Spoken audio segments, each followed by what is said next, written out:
and pushing around the meetings as much as possible. Yeah. And that's something we're going to talk about, but and we can start that off now as well, because the biggest thing that we need to do is leverage your time, because the unfortunate situation is that if you're doing everything, it can't be focused on a specific thing, right? So when you launch your campaigns and when you launch your ads and get these audiences going and get these videos done and all this kind of stuff, there's no point adding more stress onto what you're already doing. So it's going to be really minuscule amounts of time. So effectively, we've got 4 weeks, right, to do it. So effectively, what we need to do is do each week as in its own ecosystem. So this week, our focus is going to be X, Y, and Z. Next week, our focus is going to be X, Y, and Z, but they have to be done. However, we can't find time out of thin air, right? Yeah. So going forward, how much more time do you feel, or what can we do to free up more of your time? I think just in general, I'm going to get more just, the Christmas rush is over. Everyone's about to start heading back to work soon. Mm-hmm. At the moment, we've got 2 of the 4 bakeries in Kapiti that closed down for Christmas break. So we've got all their customers coming through. All their customers, yeah. And then, obviously just get a nice day and everyone wants to come down to the beach. So we're the only bakery on the beachfront. Yeah. So this is why, it's just, you're going to be frothing this time next year, because you're just going to have so much data and you're going to have hope. Well, the goal is I reckon you could double what you're doing now. Yeah. With the whole year behind us. And you're like, fuck that. Your face just went straight flat. You were like, what? We've just about doubled last year's. Well, we definitely doubled last year's December. Yeah. And then February's looking like it's going to get pretty fucking close. And and the thing, from my point of view, I just want to create that evergreen campaign for you, or together as well, so that you can just leave it run and then touch it, once every other week, if that makes sense, to go through and say, okay, what can we change, what we can do? Because if you're getting a flood of information, and let's say looking at your lowest points of the year, if you can even add 5 or 10% onto those lower points of the year, you've already doubled what your income is going to be, right? Because those low points are the goal. So the focus is to say, okay, well, what are going to be the easiest ways that I can, most importantly, increase word of mouth, increase social proof, but also guarantee that I'm getting a steady flow of leads, rather than saying, oh, it's a quiet month, or it's a quiet week, or it's whatever. How do we continue to do that? But most importantly, double down on, let's say, the giveaways, the holidays, the special occasions, the limited edition runs, all that kind of stuff as well. So the biggest thing I think you need to do this week, before we go into any of the nitty gritty, is actually plan out your lowest, well, you probably already know this, but your lowest months, and also what your conversion rate was on the specific days that you feel like bakeries excel at. So for instance, the holidays, the labor weekends, the Anzac days, not Anzac days, because most of them are closed, right? But those periods of time where people have got a 3-day weekend, if we can put 3 or 4% on more people on those weekends, that's what we're looking at. It's not the overall year. It's about how do we double down on the periods of time that we can know people are going to be free, right? Because it's not like it's a everyday shop effectively that you'd go into. It's a very much okay, I've got a need. I want to go to this store because they're known for this, right? Yeah. So I want you to become, okay, I'm known for these 3 things, just like, like Loaded is known for the Yeezy releases, right? So everyone does their raffles and everything like that. Like, imagine if you got to the point where one of your products was raffled off, right? So you had to do a raffle where people signed up for the right to buy your product. So that's what I'm trying to that's what I'm trying to build up to the point where people are going to have to buy 2 weeks in advance before you've even made them, so that you've already sold them before you've made them. Yeah. And that's completely that's done. So 50% of your commission, 60, 70% of your commission has already been done. It's only about the door sales, but that's also going to be traction as well. And that's that's marketing. That's all down to marketing. Companies that do it, that's what it is. Apple releases, Yeezy releases, all of these things, they can be intertwined to be whatever product you want to put into it. You just change the layout of it, right? So what we need to do is, first of all, figure out the days or the times that we want to be the most popular. And then how do we figure out what products you want to release? Also, I want to know your timing schedule of when you're releasing new products. because we can't just, it's not about like, especially when we build the foundations, it's about understanding that it's a long-term investment for a long-term reward, if that makes sense. So we can't just flick a switch and say in a week's time we're going to have more customers, because we have nothing to work with at this point. So it's about, okay, we've got the loaf of bread is the idea. That can be the bait and that can be the give and receive, but then what's next? Right. So what can we add on? So when they come into the store, that when they get there for loaf of bread, they're also going to buy X, Y, and Z. And how do we track that? It's most importantly, like I said, with everything we've done, is we need to pour the concrete, so that when you're actually doing these things, you've got metrics to go back on, because as a business owner, that's what you need to have in order to see if it's profitable or not. Otherwise, you just don't know. Yeah. So the metrics that we need to have set up is the fact that, imagine if you had a way of collecting data right now, being all the traffic that you've had over the last week. At that point, we've had all the traffic and you've doubled by doing basically working your ass off. But this time next year, I want you to work less and do more, if that makes sense, right? Yeah. So I want you to double the sales, but do less, because by this time you deserve to be able to do that. So it's having those systems in place, saying like, okay, how do we have a lead generating system at the front desk? How do we have a flowing system of saying, okay, well, how much people are actually spending on X, Y, and Z of days, and then correlating that to the ad spend that we're spending, and also the amount that we're spending on advertising and videos and all that kind of stuff as well. So it's about saying, okay, well, what are the most popular days that we want to be profitable? So like going through and saying, this is the dates that I want to do. It's also saying, okay, well, what's next after the loaf of bread? Because we can't react. We have to be proactive. What's going to be after that? What's going to be, what are we going to use the emails and the names and the marketing for? Like, what's your overall outcome? Right. And then we can start saying, okay, well, we already know that we can increase the cart value because we just put more stuff in the shop in front of people, because they're going to be like, oh, I want to grab this, or I want to grab a drink, or I want to grab this, or whatever. Right. We know about the tote bags, and we know about the drinks and how to add more to the cart value at the end. Like, for instance, I think, like I said, McDonald's only makes 81 cents for a burger. So when you go into, it costs them $1.15 American to get every single person coming into a drive-through. So they make 81 cents profit, but they then start making, so they want 81 cents profit until they say, I want to go upsell to like a large, which makes them $1.80 USD profit every single person. Yeah. So you can see how small the margin is for the scale, but obviously we can't scale to the size of McDonald's yet. So what we're saying is, okay, well, what is the ideal profit margin that we want to have per customer coming into the store? Then you reverse engineer. And I know this is a lot of fucking logistics and numbers and stuff, and it's boring as hell. But again, it's understanding that there's no point going forward if you don't know actually how much you want for your customer to come on. Saying, I want more customers to come in and buy, that's really relative. It's like saying I just want to lose weight. Right? If you want to know, you want to increase your cart value by $2, knowing the average of a cart value for your customer. If you don't know that, then it's a good learning opportunity. You already know that, I think, by the time we had a conversation last time, is that, how much was the cart value again? About $5 or $6. Cool. So if we were to put, and the easiest way to do it is the upsell version. So like what would be, so you know how McDonald's has fries and Coke, we've talked about having a drink added onto it, but we need to subtly stem that. So like, for instance, McDonald's make a burger, but then it's not a whole meal, is it? Yeah. So how do we sell products that need something else beside it, but it's not the be all and end all, if that makes sense? Yeah. So, well, I've already started implementing that. This new staff member I've got, she's been in retail for the last 15, 20 years. Mm-hmm. And so she's primo. Someone will come in and she goes, oh, you sure you don't want a drink or, something sweet to go with your pie? And then they'll usually be like, oh, yeah, get one or the other. And then, oh, do you want to take a loaf of bread home for your dinner for tonight? Keep your partner happy. Yeah, so it's actually what we need to do then, knowing that, is that we need to create a system that there's only 4 items that we go to, or 3 items. So the idea behind that is that you can tell your employees, yourself, and your staff to say, okay, these are the 3 things that we want, because it increases your profitability by the most. Yeah. There's no point offering something that only increases your profitability by 50 cents.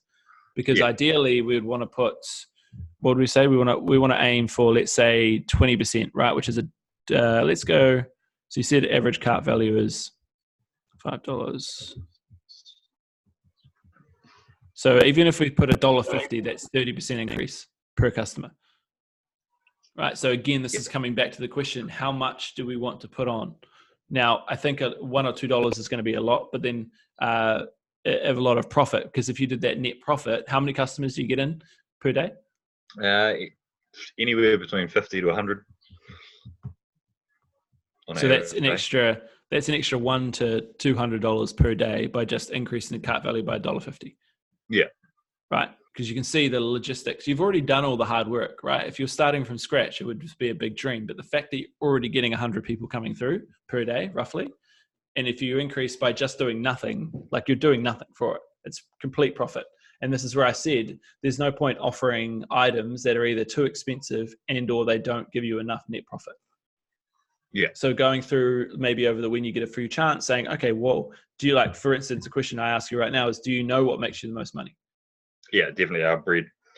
Okay, so the way that we do it is we stem it to say, okay, well, how do we get people to buy a loaf of bread every single time they come into the store? Because on average, how much are you getting out of those 100 people? Do we know how many people are buying? Probably I'd say about 5%, 5 maybe 10% on a good day about buying bread. Again, then we know this as well. So ideally, what we would want to do is we would want to make you a list of how much you're actually selling, and then show me that list. And then what we can do is we can say, okay, well, these are the margins in which we can increase. Because even like I said, if we're selling 5 to 10%, then we try and increase that. That's pretty low, right? And that's without you really doing much. So it's like, okay, how do we stem? And you'll know this because that's this industry. How do we increase the amount of bread that we sell? Yeah. So it's like, okay, well, can we do it so that we sell it at, So how do you feel like in your store, knowing your store layout, how do you feel like you could sell 5% more than you are right now? Oh, honestly, that's the question I've been asking myself for the last 5 years when it comes to the bread. It's such a cunty product because the supermarkets just shit all over like independent bakeries by doing, $1.50 loaves, and you're like, yeah, I know, but the same thing applied when it was a Coke and chips, right? Same phenomenon. Yeah. It was the same when it was a drive-in diner versus you walk up yourself. It was the same big milestone. So the milestone is that the reason it's so hard is that you're probably going to be the only bakery that'll be able to do this if you do it right? So if you did it, if you could strategically do it, so how much do you sell it for, like at price? $4 or $5, depending on the bread. Okay, and then we know that your average cart price is $5.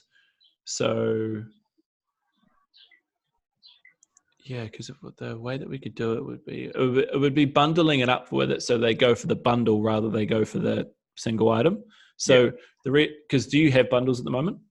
No, so I had been working on them for ages and then just got busy and didn't get around to it. So the idea is, because how much profit are you making off the bread? You're making quite a lot, right? Because you sell at $5, 80%. Okay, so I'm just wondering, in terms of the reason why they're not buying the bread is because they're not thinking they're thinking of a singular product. Yeah. But if they're already spending, let's say $5, and you say, hey, like for only $2 more, $2.50 more, here's some bread. Yeah. Like if we bundle it, so we might not be making product. So for instance, like I said, it's a break. Like if I had to release a book, like I'm trying to release a book in like a year or so, but I need to do it. The book funnel, it'll cost me $15 to get someone into the book funnel, right? Then they'll buy the book. And if I sold it by themselves without an upsell, I'd be breaking even. Yeah. So the idea is that you should effectively, I just want to know the way that we can do it, because it's a digital product. We could do it so that if you, so if we did it so though, imagine if you did it so that you broke even, or not even, you didn't even have to break it even, but if you undercut it, let's say if you added if they bought an item and it was a bundle, you knew it was a bundle, but they didn't, you added the bread in, but then the upsell was a drink and you made the profit on the drink, or vice versa. Yeah, so that's what I was thinking with the bundles is because a lot of I really like even numbers. Like I hate it when you go in somewhere and it's like, oh, you can get this, this, and this for $7.80. It's like no one wants. If you're paying cash, you don't want 20 cents back. Yeah, but the most powerful numbers in business are 9 and 7. Yeah, That's why they use it. So that makes sense. Yeah. So for instance, like if you were to do like coming back to the book funnel, because this is how people make millions, and this is how you'll see so many people on Facebook advertise books, and it's like you get the book for free, but you pay for shipping. Yeah. So you pay 15 USD for shipping, which is like 30 New Zealand dollars. It would have cost them $10 to get you into the funnel. It would have cost them $10 for the book. They might be breaking even, but because they then pushed you to an upsell, percentage of those people take the upsell, which then is pure profit. So the idea is that the way we make the most profit is by giving them. So if we broke everything down into individual items and then we sold them as a bundle, but they didn't realize they were, so like if you showed them the bundle and it was like, let's say $200, right? But then if you individually sold those items, but then stacked them at the counter for them. So for instance, hey, do you like this? Do you like this? Do you like this? They're going to pay that, not realizing they just could have already bought the bundle. Yeah. So the idea is that we need to just increase our conversions through at the till as well. And this is where it's going to come naturally because you don't have that automated system. You can't do it because it's not digital and it's not online. So do you know how many items on average a person's buying? Oh, I'd say on average just 2. Okay. So, and what are those items? The majority would just be a pie and then either like a bun, one of our little buns, which is technically one of our upsell items, or a drink. Okay. Like I definitely did not expect to have a pie shop. Okay. I'm just thinking the way, because the idea is that we get you on Facebook and we get you marketing and all that kind of stuff. But if we can't have this system set up now, there's no point in marketing because you don't have any upsells or you don't have that efficient streamline of upsells. And then all you've got is traffic coming in and it's costing you to get traffic into the store. So if we did it as the pie, a bun,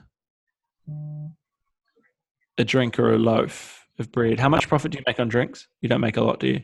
About 100%. Make 100% profit. Yeah. So when I buy in the drink, say it'll cost me $2 for a V, then it's a $4. Okay, so you just match it. Okay, so I think the way that we do it is we bundle it, but we do like a drink or a bread, right? Yeah. Because normally what people need to do, the biggest thing is convenience for that person. Like I would rather buy a loaf of bread from you than going to the supermarket. Yeah. And that's not because I know you. It's just because I know it's going to be fresh and I know it's going to be cool. But also it's, if your store is closer to me than it is to a supermarket, I'm going to go to you. I don't care because I've got money. If we look for, you need to go look for the people, because the people that go to the supermarket to buy bread are like my dad who wants to save a few dollars. Where I don't care. It's actually closer for me to go to you, which saves me more time. So that's what we need to play off. Like, for instance, if you go to the beach for the day, you're going to need bread, right? Yeah. And or you're going to go to get bread on the way home because you need it for sausages or whatever you need to do. So the way that we do it is we bundle it. We have 2 bundles, right? You have one that has a drink for free, right? Or like for free or add it on or whatever you need to do. And then you need the bread, right? So you use those as break-even costs, which is less than what you would make if they bought them individually, but then you add something onto it as well. So let's say they say you do a pie and 2 sides. So we need 2 sides. We need like a pie and a bun and then the drink, but you don't technically make the money unless you get one more item added onto that as well. Yeah. How often would you, because it's very easy for someone to be in a drive-thru and do this, but it's very hard to do this when you're in a storefront because you can go, oh, I don't really need that or whatever. So for instance, like, do you understand what I'm meaning? Just trying to get them to get that extra. So what I'm going to do is I'm going to draw it out because this is how I've got it in my head. And sometimes it doesn't relate to the other person on the camera. Yeah. Hold up. It's good. Trust me. I know it sounds like gibberish, but I guarantee it's going to make sense. All right.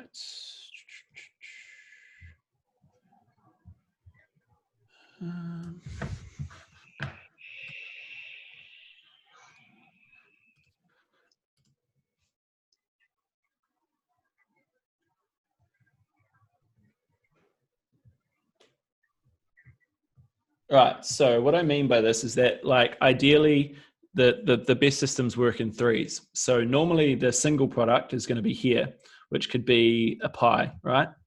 Ideally, the upsell should be a drink and or a bun, right? Or this can be the bread, right? And this is going to cost, X amount of money. But for this, it's only like how much is it at McDonald's? It's like $2, right? So we need to get it down. I'm not saying this has to be the price, but you see where I'm going? Yeah. So like actually it's more expensive to keep this item by itself than it is to add on the two. However, you may not make as much profit long term, like short term, as you would in terms of long term. So for instance, if you sold a V by itself, you may make more money by itself because like you said, you make 100% profit. But if you add it on to here, you actually make long-term profit going forward because you're selling them as bundles. Yeah. Because you're making X amount here and then X amount here. Make sense or not really? Yeah, no, that makes a lot of sense.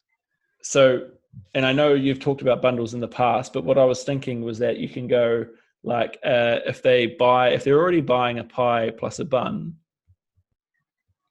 right? They're already doing that. So it's normal stats. But then what we can say, all they're going to look for is something like a drink and or what's the one thing everyone needs to bring home? It's either milk or bread. Yeah. So there's no reason why you can't figure out a way that we can add, I would say anywhere between $1.50 to $2.50 on top of what they're already buying here. Yeah. So how much is it? So this is $5, right? The normal cart value. Yeah. So that combination there would be about $7. The pie and the bun. Yeah, but the average spend's only about 5 or 6 because there's so many people that just come in and get a sausage roll or a bun. Or, yeah. See, this is what I'm saying. The only reason they're only doing that is because there's no prompt for them. Yeah. So we just need to be in their face a little bit more, because if you did even if you did $1.50 extra per customer, where there's no reason why they wouldn't, and you've got to think about it from a change point of view, like how much change are you giving back to people? Because I hate change and I hate money, so I only use my card. Because if you give me $1.50 back, and there's something that's an upsell for $1.50, I'm just going to tell you to give me the upsell. Yeah. So like, it would be amazing to figure out how much, and this is probably too hard to do now, but something you can track in the future. So let's say out of every 5 people, everyone's getting about $1.50 to $2 back, right?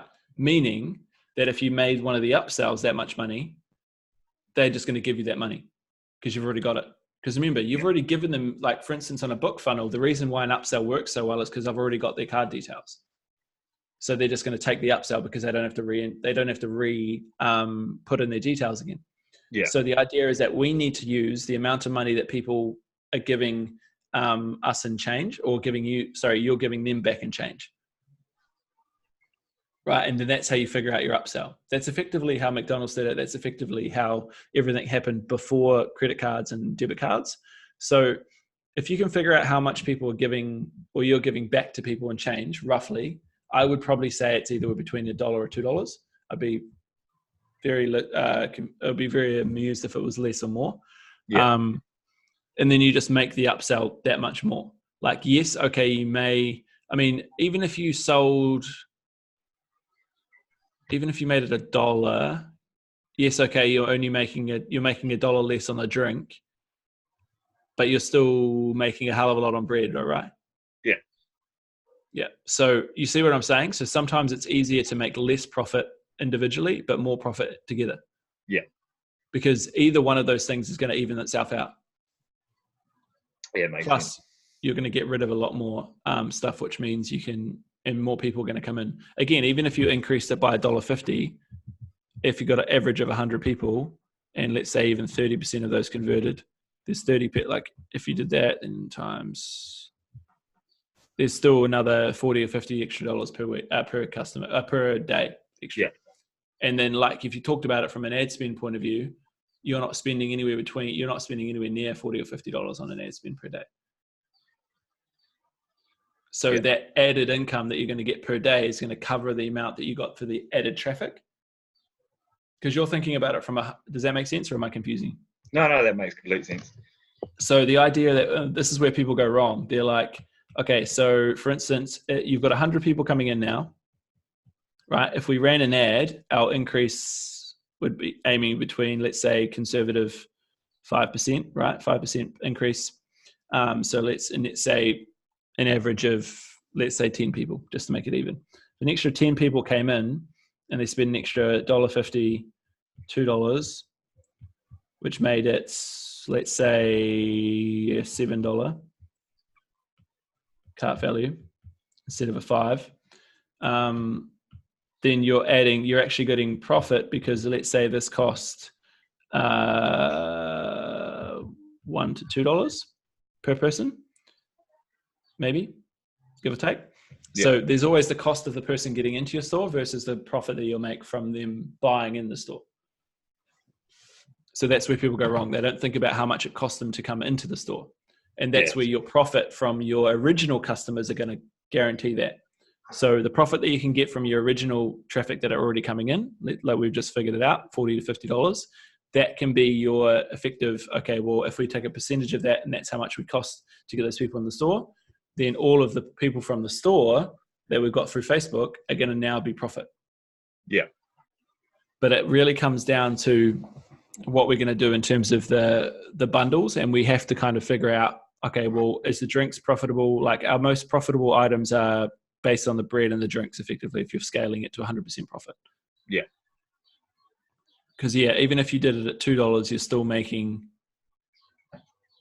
cost on the drink, but then you kind of you give away, or you're still making profit on the, so if you'll be making profit on the bread.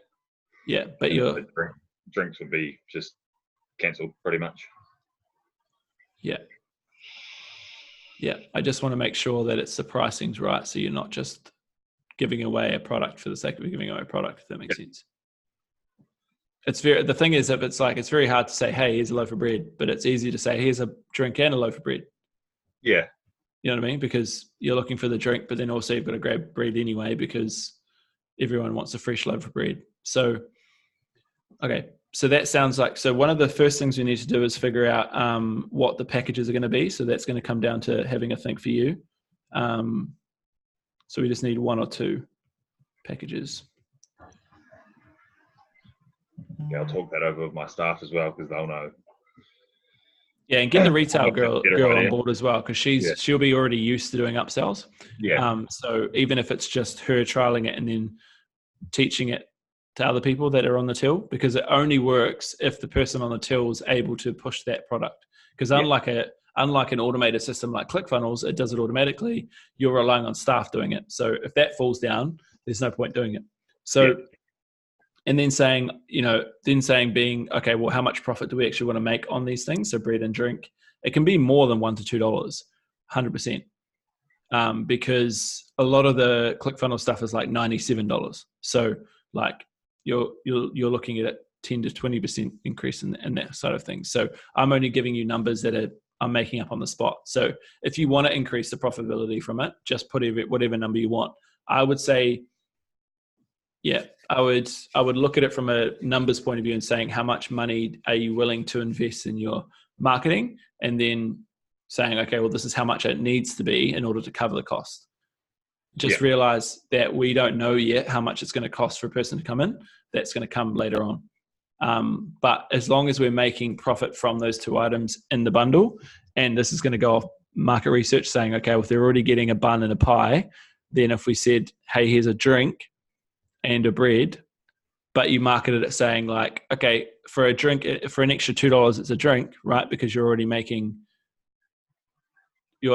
cost on the drink. But then if you upsell the bread for $5, it's $7. And you know how I said 9 and 7 is the most profitable, powerful number. So there you go, $7, right? If you do it that way, did a pie and a drink make break even on the drink because everyone needs a drink first, and then say, okay, well, here's the bread, that's pure profit because it's so low in price. So that's the McDonald's method right there. That makes sense.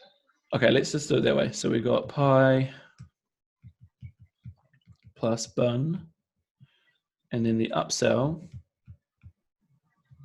is drink first, which is going to be at $2, which is just going to be cost, and then the bun, the bread is going to be per profit, and we're selling it at what, $5, right?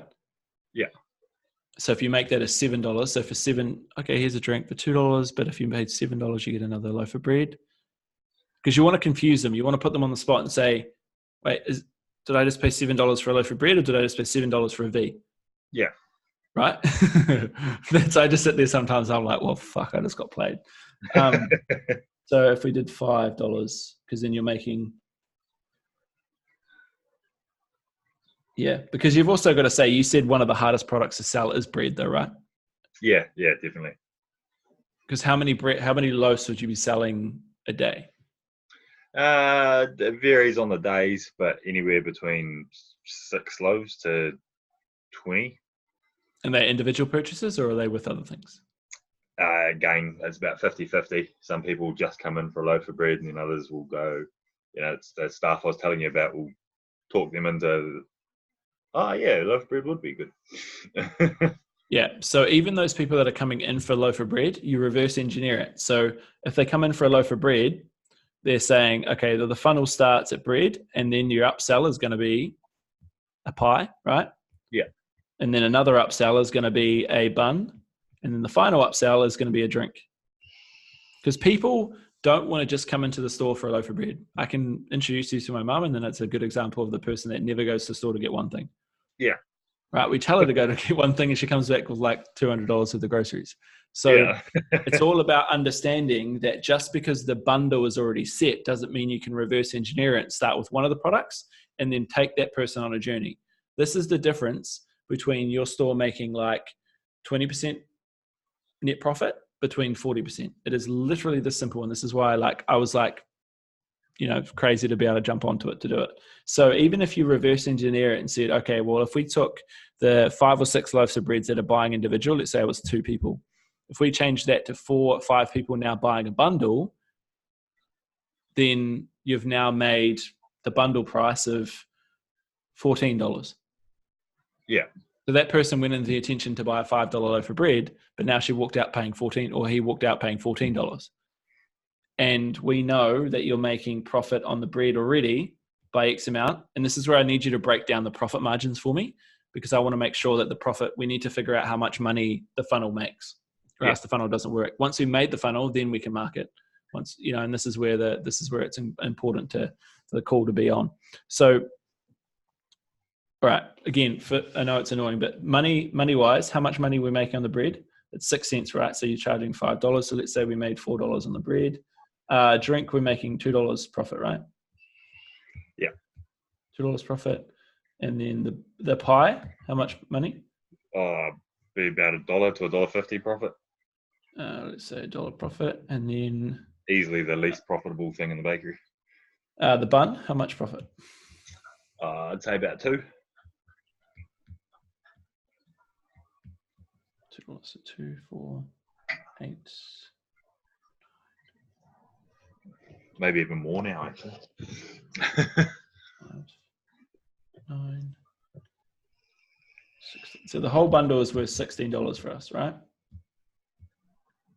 So yeah, so if they went into work, $16 profit.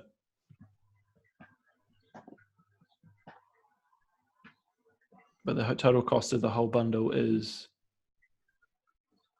Okay, yeah. So potential $16 profit per package. Now that's not factoring in how much it actually costs, but I don't really care about that because you're going to buy them anyway. So the profit margin is $16. So as long as your ad costs less than $16 per person, you're making profit. So you can see where I'm talking about. We can actually pay, knowing our system and knowing the numbers, and this is where it's a bit scary for a business owner to like to hear this, is that you can pay upwards of $16 per person coming into your business because you know you're going to make that back through the cart value. Yeah. Obviously, we wouldn't pay $16, but like we know that on average, let's say out of those 100 people, and this is where you need to go through a trial period of saying, once we start running this, how many people are actually taking per day the bundle? Yeah. So let's say out of those 100, let's say, because we've got no bundle running at the moment, right? Absolutely nothing. It's just nothing. Like, so out of those 100, let's say even being cautious and said 10%, there's another $160 per day that you can add on. So if we did $160 a day times, there's like another 60K a year if we did per day. Now that's assuming they come on the weekend, right? I'm just, even if we did 5 days. So you can see the benefit of just changing one thing. You're not actually getting any extra products in. You're already just bundling the products up. So it's nearly a $60,000 decision. Yeah. By just changing for $16. So instead of just like selling, okay, well, you've got a bun and you've got a pie, and saying, okay, well, even if you reverse engineer it to the newest people on the block that work for you, instead of selling it as a bundle, reverse engineer it. And this is where the trigger comes. If you know they're buying a loaf of bread, automatic response should be, oh, do you want a pie with that? Or sorry, you follow the script. So you say, let's go, either way you can do it. You can go pie, then bun, and then drink, or you can go, so you want to follow the pattern of what makes sense to the consumer. And this is where other people get it. And this is what I've been doing with all the back end of my funnels. So what do you think in your bakery mindset, from a bread, what is the most logical process? One of the buns, probably, sweet buns. Okay, so I'm going to write this funnel down so you know this is the funnel part. So we start with the bread, right? Then it goes bun. Then it goes pie. Then it goes drink. And then all of a sudden, we've got the bundle. Yeah. Are we missing anything? No, we're not missing anything. No. So then if they buy and this is where, again, how many people come in and just buy a drink? Oh, fuck all. Okay. How many people? So it's normal. It's either going to be a bread, if we did pie, then if we did bun. Okay, so if they went pie, it's going to be logical. It's going to be bun, right? Yeah. Cool. And then drink and then bread.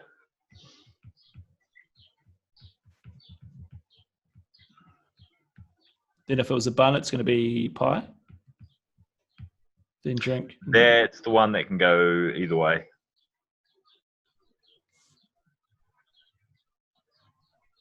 Cool.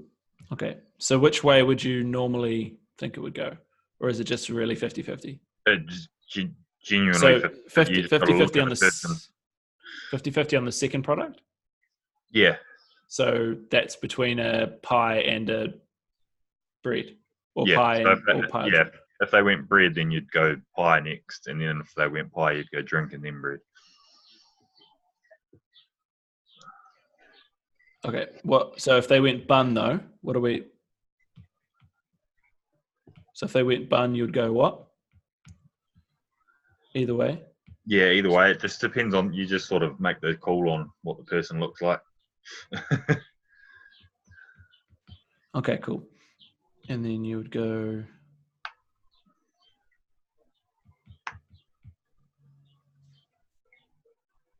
No.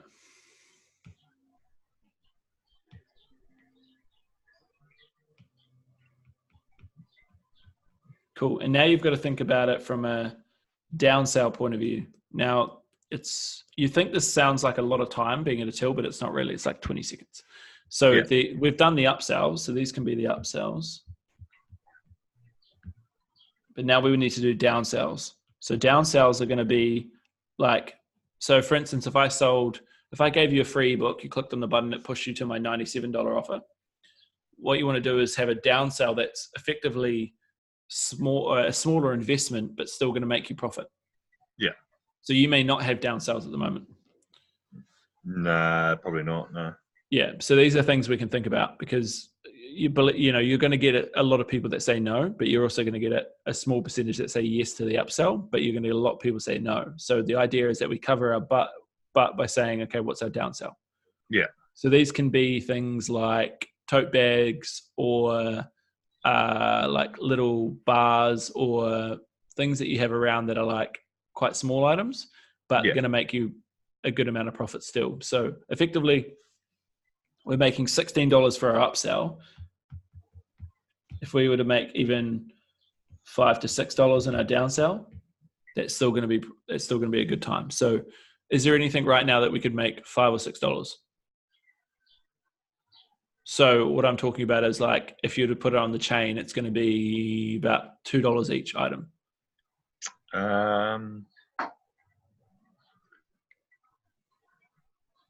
Not really. Like, again, it would still just be the drinks and the buns and the slices sort of thing. Okay, so slices are an option because we haven't heard those yet. Yeah. Because again, as soon as they've heard them, they're still not going to. We want to have like some slices, and we don't want to bring anything else into the thing that you have to make extra. But I'm sure there's things that you can go probably into work over the next couple of days and realize, oh, actually, we've got this, and this. Yeah, I just thought of one thing, cookies and stuff. Yeah, so like there's slices, cookies, tote bags, I would say, or some sort of, you don't have to make the tote bags because you have to probably get those in. So slices and cookies can be downsells. Well, that's off subject a little bit. That's what I'm looking at doing at the moment, is getting those bags done. And then I just got some new uniform in for the team, so I'm going to look at getting some shirts and hats and stuff done to sell through the bakery for anyone that wants any merch. Yeah, so the merch is then going to become an upsell. Yeah, because you're down to the cunts that come past and they take a photo of the logo and they have a look in and they don't buy a single fucking thing. I want to be able to be like, you want to buy a shirt? You want to buy a hat? Yeah. So again, it's like, it's going to cost you. So for instance, like I use the analogy, it costs McDonald's $1.15 every single time. No matter if we saw an ad or not, cost McDonald's $1.15 for us to get into the drive-through. Yeah. So it's going to cost a certain amount to get us in the storefront, in the store. We just have to be given of that. But the way that we make our money back is by saying it's going to make our upsells by about $2.15 or $1.15 profit. Yeah. Base cost, it costs us X amount. So just that's where our numbers come from. So our $16 is our upsell. But I would say, knowing that, once you get the merch and stuff in, then that becomes our upsell, and your actual downsell becomes the food. Yeah. Because the merch is, depending on the profit margins of the merch, it becomes a little different story. That's cool. Okay, so that's our funnel sorted. Now it's about, okay, how do we get more people into the store? And then that becomes a situation of, okay, well, what can we do that's going to be marketable, that we don't have to spend hundreds of dollars on to get the content for? So, I mean, you know plenty of recipes though, right? Yeah, but not. I have thought about this, of sharing recipes and that, but a lot of them are not transferable to doing at your home kitchen. Like, it's just got ingredients that if you had to try source them, you'd be scratching your head for about 3 days going, where the fuck would I get that from? Okay. Because the bread like coupon is something that you would naturally like use at the back end from downloading something. So for instance, like the thank you can be, hey, here's a free loaf of bread. And we know that as soon as they get into the store, one of the upsells is going to be a bun, bread. We just reverse engineer. We've already got the bread, so we ask them for a bun, pie, and drink. Yeah. Right? So the front end has to be, okay, well, how are we going to get them onto our landing page, our website, or whatever we need to do? So that's the biggest. The easiest thing to do is actually just record a video for yourself, because you're yourself. You've got a phone, record a video, put some ad copy on it. There's not really anything. They go to a landing page. They give you the name and email to receive a free free bread offer, but it's actually just costing very little from the front end because you just make a video. Like you see what most of my ads are, and because all the things I'm posting on all my businesses now, I just use for ads later on. So all the stuff that I'm saying, like read, the reason I'm typing like that is because I can just carbon copy that and put it as an ad. So a lot of the stuff you probably have already used, but you're just not thinking about it. So like any of the videos you used previously, any of the video content you can do. The reason I say don't use static images is there's no pattern interrupt. The hardest thing to do now is to stop someone on social media and say, hey, come look at my offer. Because the offer needs to be on a landing page, not Facebook. So them to get over there is, first of all, we need to have the right audience. The second is we need to have the right offer. The third is that we need to have the right copy. So the offer is going to be the bread. The way that we do that is on the website. But what do you feel like the biggest pattern interrupt that we can do on social media to get their attention? What do you think? It's going to be video, but what do you feel like you could produce? It's a hard one. I was thinking, I'm hoping the guy that did that last video for me still got all his footage because it was about 12 hours worth of shit. So I'm hoping he can just do like a real quick compilation sort of video of just all the shots he took of the breads coming out of the oven. Yep. So that's what I'm thinking. Like we get a video that's looking like at all the different ways that the bread's made, that it looks in the store, the way it just entices someone to click on it. Yeah. We write some ad copy saying, hey, we're giving away 50 free loaves for the first 50 people to click the link down below. Now, they don't know how many people have clicked on the link. I do this all the time. I'm looking for 20 people to do my webinar. I'm looking for actually 100, and I probably get about 50. Yeah. People don't know that, right? So the biggest thing is we say it's a limited scarcity offer, but in order for that to be super effective, there needs to be a couple of layers before that because people need to know who we are. So there needs to be a few prequels, just like if you watch those adverts that cut the advert into like 4 halves and you end up watching the fucking advert between like a TV show of half an hour. That's the idea, right? I'll never buy those products just because they fuck me off that much. No, but you've got to remember we're not going to be on TV. It's going to be on Facebook. So the idea is that we make small little, it's a give and receive. So maybe, what do you think you could tell a customer to add value to their life? Or what's something you can give them that isn't going to give them to go into a store? So like just to introduce who you are. Like, for instance, my easy way to do it is like, hey, here's 3 business tips. Hey, here's 3 personal training tips. Hey, here's a ebook. Download the ebook. Yeah.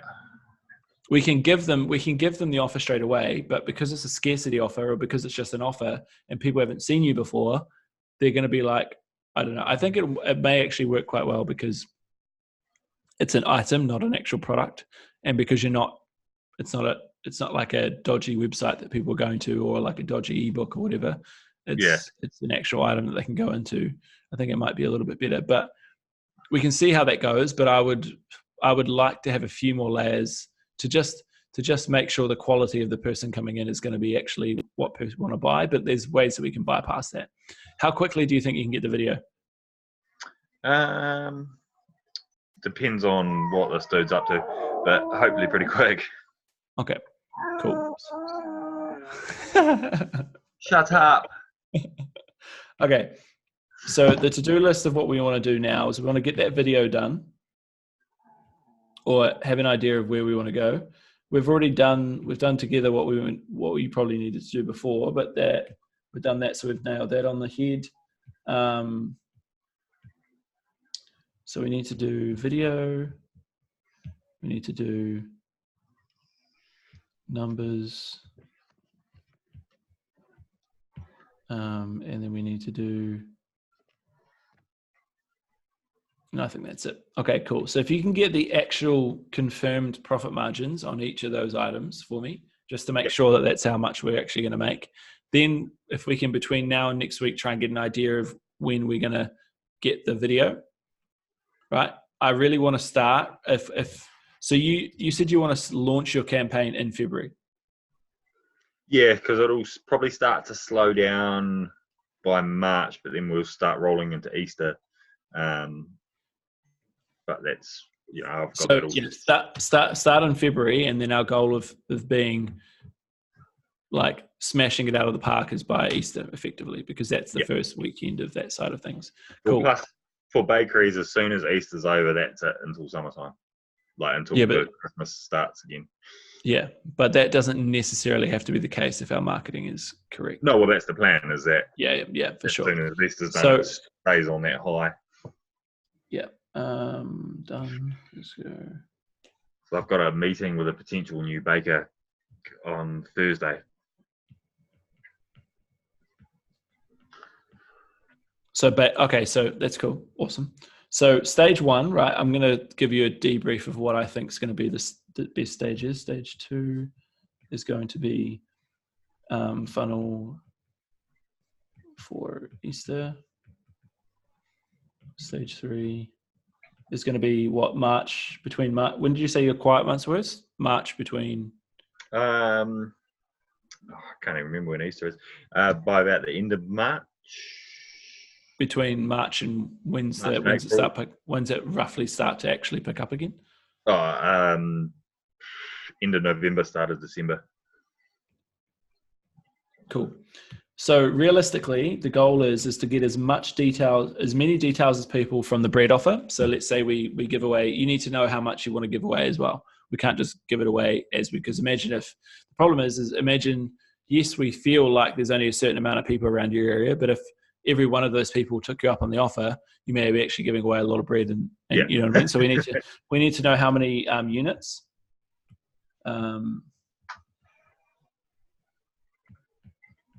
Cool.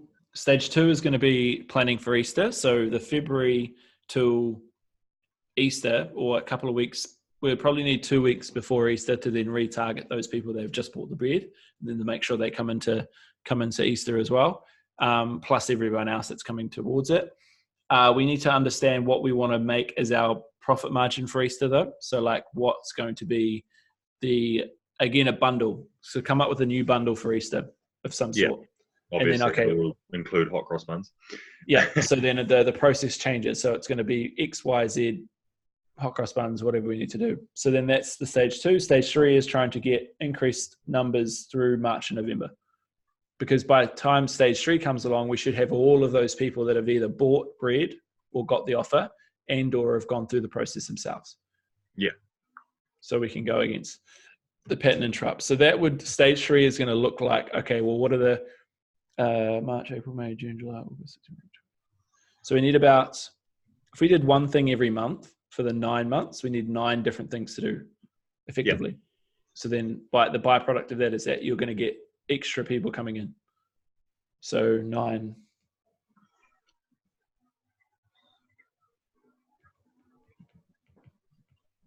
And the way we do that is easily just releasing. You could probably come up with 9 things you could release.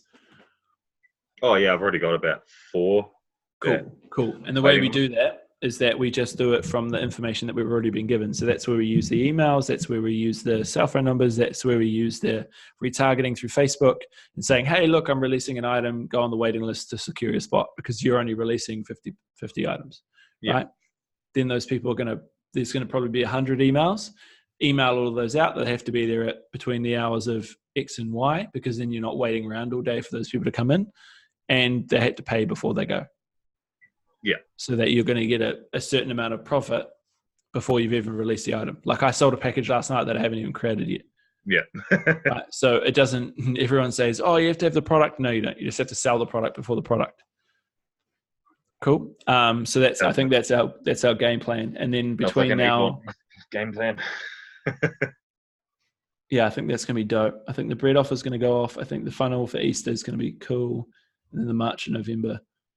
But now that we've got those packages, I mean, there's no reason why you can't selling those packages tomorrow. Yeah. Right. It's a pretty easy fix. And I guarantee I'll be really interested if we went for probably a little bit hard to introduce in a week. I really want to see what the profitability is from just doing those changes. Because if you can even increase anything over $100, it's working. Yeah. 100%. Because if you know your baseline's 100, but it's probably going to be, because how often do you check those numbers? Is it every month? Oh, every day I'm looking. Oh, you're looking every day. Okay. So, I mean, just because obviously like if you give it 7 days, the same as like a weight loss challenge, right? You'd need to give it some time. So, okay, cool. I'm interested. It'll be hard to figure Okay. out like at the moment because we're just so like.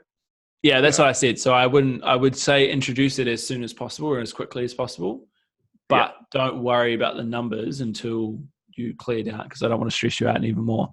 But I guarantee you, if you do it the logical way and you break down, so you offer them as 2 bundles, so the visual cue is there, but you break them down based on what they're telling you. So if they're coming to the counter and they've already got a pie and a bun, we know X, Y, and Z is the process in order to get them from there. Yeah. Because it's all about, the only reason these funnels never work is because people are offering the wrong things and it's not visually connecting. It's not mentally connecting. Well, my thoughts at the moment are as collect all these bundles together, get a photo of them, get them printed out and chucked on the wall. So people that are just coming in and looking and go, oh.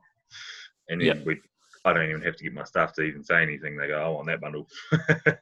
Yeah, exactly. And it's almost just saying that there's a flow-on effect, like it's automatic. Like if you had it, instead of having it up as well, have it laminated and had on the counter. Yeah. Because they're looking down, they're going to see the bundle. They're already going to know they've got 2. Oh, why not get these other 2 things? Because in my head, every time I see a bundle, I think I'm getting something for free, but I'm not. Yeah. Right. In my head, that's how I think about it. I always think, I'll get an upsell. But do you realize that there's no difference in McDonald's fries between an upsell and a medium and a large? No size difference. The same size. Haven't even been to Macca's in about 2 years. So. I'm just doing product research. Yeah. No, but like there's a lot of things that businesses do that people don't think of, and it's like the same reason why a lot of companies won't change things, because people won't realize that they wouldn't be changed because they've been away for a while. So like every time you go into the drive-thru, I always fall for the same shit.